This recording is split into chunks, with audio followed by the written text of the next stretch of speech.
نبی اکرم علیہ السلام جب سے آپ دنیا میں تشریف لائے ہیں اس وقت سے ہی معجزات کا تسلسل شروع ہو جاتا ہے۔ سبحان اللہ۔ حضرت آمنہ فرماتی ہیں کہ حضور علیہ السلام کا جب ظہور ہوا ایک نور بلند ہوتا ہے، کیا بات ہے۔ اور اتنا زیادہ نور ہوتا ہے، اس نور کے سوا کچھ نظر ہی نہیں آتا، اور وہ نور پورے عالم کو منور کر دیتا ہے۔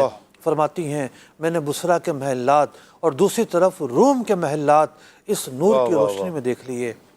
اور آپ علیہ السلام جب تشریف لاتے ہیں تو کسریٰ کے محلات میں زلزلہ آ جاتا ہے، فارس کا آتش کدہ 1000 سال سے روشن تھا بجھ جاتا ہے، شیطان جو جایا کرتے تھے شیاطین اور فرشتوں کی باتیں سن لیا کرتے تھے، جو شہاب ثاقب کا سلسلہ ہوتا تھا وہ بند کر دیا گیا۔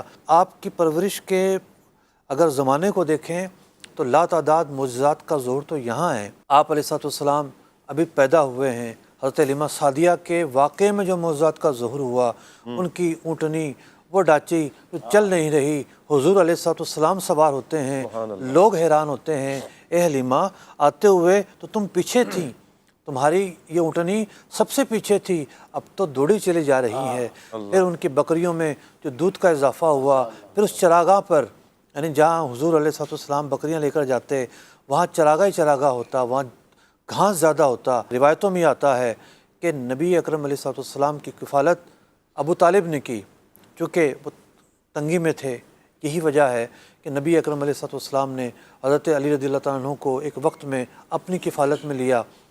تو جس وقت دسترخوان پر نبی اکرم علیہ السلام تشریف فرما ہوتے سب سیر ہو کر کھا لیتے، کھانا کم ہوا کرتا تھا، اور جب حضور تشریف فرما نہ ہوتے تو لوگ بھوکے رہ جاتے۔ ابو طالب آپ کے چچا ہیں، ان کے جب بچے سو کے اٹھتے بال بکھرے ہوئے ہوتے، نبی اکرم علیہ السلام سو کے اٹھتے آپ کی زلفیں سنوری ہوئی ہوتی۔ کیا بات ہے، سبحان اللہ۔